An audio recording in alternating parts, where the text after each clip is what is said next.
नॉलेपेडा YouTube channel में आपका स्वागत है। आज का विषय है हेल्थ इंश्योरेंस।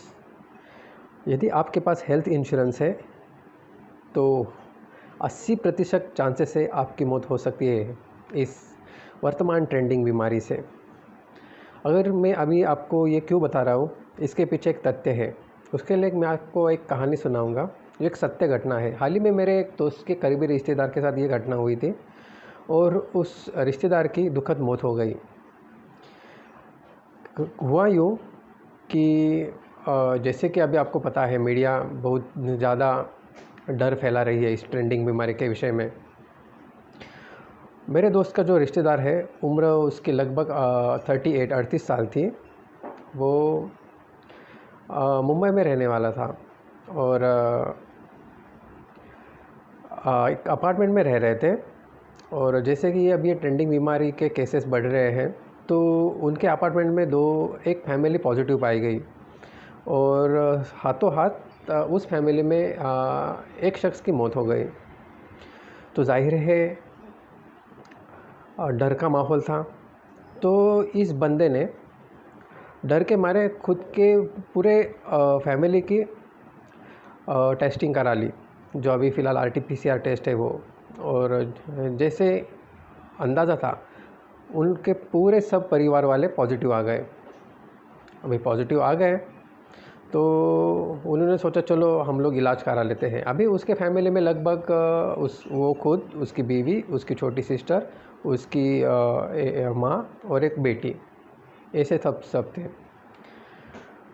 अभी उसने सोचा मेरी माँ तो अभी एज हो गया है मेरी माँ का, तो मैं सबसे पहले मेरी माँ का इलाज करा लेता हूँ। तो इलाज कराने के लिए वो उसको अस्पताल में लेके गया और अस्पताल में पूछा कि क्या आपके माँ जी का हेल्थ इंश्योरेंस है। तो उनकी माँ जी का तो हेल्थ इंश्योरेंस नहीं था, तो उसने बोला नहीं है।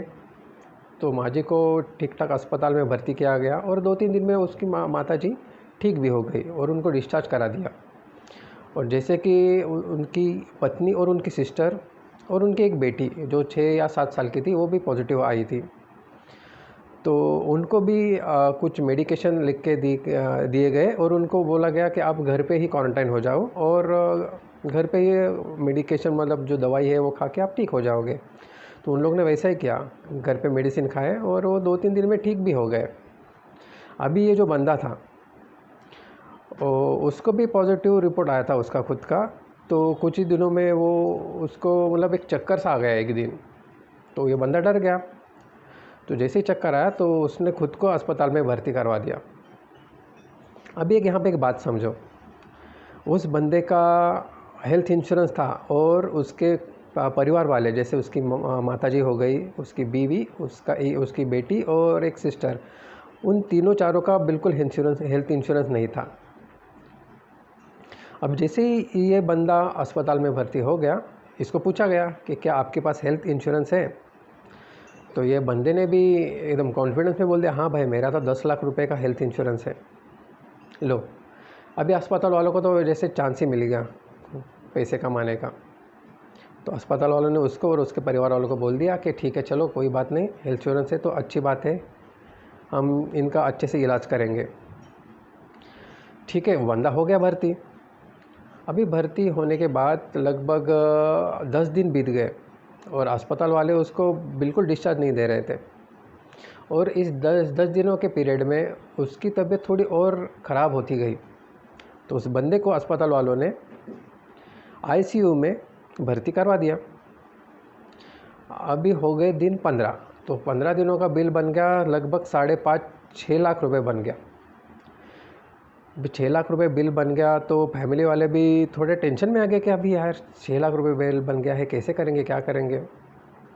लेकिन उनको मतलब अस्पताल वालों ने बता दिया कि आप टेंशन मत लो, आपका जो मरीज़ है वो बिल्कुल ठीक हो जाएगा, आपका तो हेल्थ इंश्योरेंस है, कोई बात नहीं है। तो फैमिली वाले भी वही सोच में पड़ गई कि हाँ ठीक है, हेल्थ इंश्योरेंस है तो हम लोग, कोई प्रॉब्लम नहीं है, इंश्योरेंस की कंपनी पैसे भर देगी। 15 दिन तो ऑलरेडी हो गए थे। 15 दिन के बाद और अगले 3-4 दिन में उसकी हालत मतलब एक ठीक ठाक थी और अचानक से अस्पताल वालों ने उसके परिवार वालों को बोल दिया कि उनकी हालत थोड़ी नाजुक हो गई है, हम उनको वेंटिलेटर पे चढ़ा दे रहे हैं। और लो, उस बंदे को वेंटिलेटर पे चढ़ा दिया। अभी और 3-4 दिन के बाद पूरा बिल हो गया 7.5 लाख रुपए। और 7.5 लाख बिल होने के बाद अस्पताल वालों ने उसके परिवार वालों को बोला 7.5 लाख बिल हो गया है, आप एक काम करो, इंश्योरेंस कंपनी से कांटेक्ट करवा के ये पेमेंट करवा दो, आपका मरीज़ बिल्कुल ठीक है, ऐसा कहा। अभी परिवार वालों भी हम लोग कॉन्फिडेंस में थे, ठीक है हमारा बंदा जो है वो ठीक हो जाएगा, कोई बात नहीं है। तो उन लोग ने इंश्योरेंस कंपनी के साथ कांटेक्ट करके वो बिल सेटल कर दिया, बिल पेमेंट कर दिया। जैसे बिल पेमेंट कर दिया, अगले ही दिन अस्पताल वालों ने परिवार वालों को फ़ोन किया और बोला आपके मरीज़ की दुखद मौत हो गई है, आप जो बाकी का जो 50,000 रुपये का जो पेमेंट है वो आप करवा दीजिए, और बॉडी हम अंत्य संस्कार के लिए भेज देंगे। जो अभी जो प्रोसीजर है, जो ट्रेंडिंग बीमारी के जो मृतक है उनको अंतिम संस्कार करने का जो प्रोसीजर है उसके हिसाब से हम लोग बॉडी भेज देंगे। तो अभी परिवार वाले भी क्या करते हैं, उन लोगों ने 50,000 रुपये पेमेंट कर दिया और बॉडी को भी अंतिम संस्कार के लिए भेज दिया। हो गया लगभग 8 लाख रुपए का बिल हो गया। इंश्योरेंस कंपनी की ने वो बिल पेमेंट कर दिया। लेकिन इसमें क्या हुआ, बंदा तो चला गया और अस्पताल वालों ने अच्छा खासा पैसा भी बना लिया। अभी यहाँ पे एक बात सोचो, उनकी जो बंदा चला गया उसकी माँ भी बीमार थी, उसकी पत्नी बीमार थी, उसकी सिस्टर भी बीमार थी और उसकी 6 साल की बच्ची भी बीमार थी। जब अस्पताल वालों ने पूछा कि इनका हेल्थ इंश्योरेंस है तो उनका तो नहीं था। तो जाहिर सी बात है उनको कुछ मतलब अस्पताल वालों को कुछ चांस ही नहीं कि उनसे कुछ पैसा बना पाए।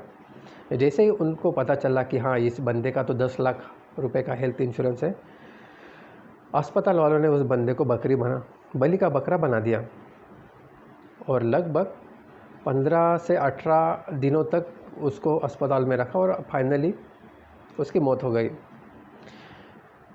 मैं तो बोलूँगा ये इस बीमारी से मौत नहीं, उसकी हत्या ही हो गई ऐसा समझो। मतलब इसी बीमारी से मौत होना मतलब ये कुछ गड़बड़ लगता है। इसलिए यदि आप ये अभी मेरा ये वीडियो देख रहे हैं और यदि आपको कोई मतलब भविष्य में या फिर कभी भी इस ट्रेंडिंग बीमारी से अस्पताल में भर्ती होना पड़े तो आप सावधानी बरतें और सावधानी के साथ अस्पताल वालों को बताएं कि हाँ मेरा हेल्थ इंश्योरेंस है या नहीं है, जो भी है आप डिसाइड करें। क्योंकि अस्पताल वालों को मतलब कैसा है, पैसा बनाने का ही उनका मकसद होता है। मरीज़ की जान बच रही है नहीं बच रही है उनसे उनका कुछ लेना देना नहीं होता। तो आप इस बात को समझिए, जानिए और सतर्क रहिए। ठीक है, चलिए आज के लिए इतना ही काफ़ी है। अगले वीडियो में मिलेंगे, तब तक के लिए अपना ख्याल रखिए। धन्यवाद। जय हिंद।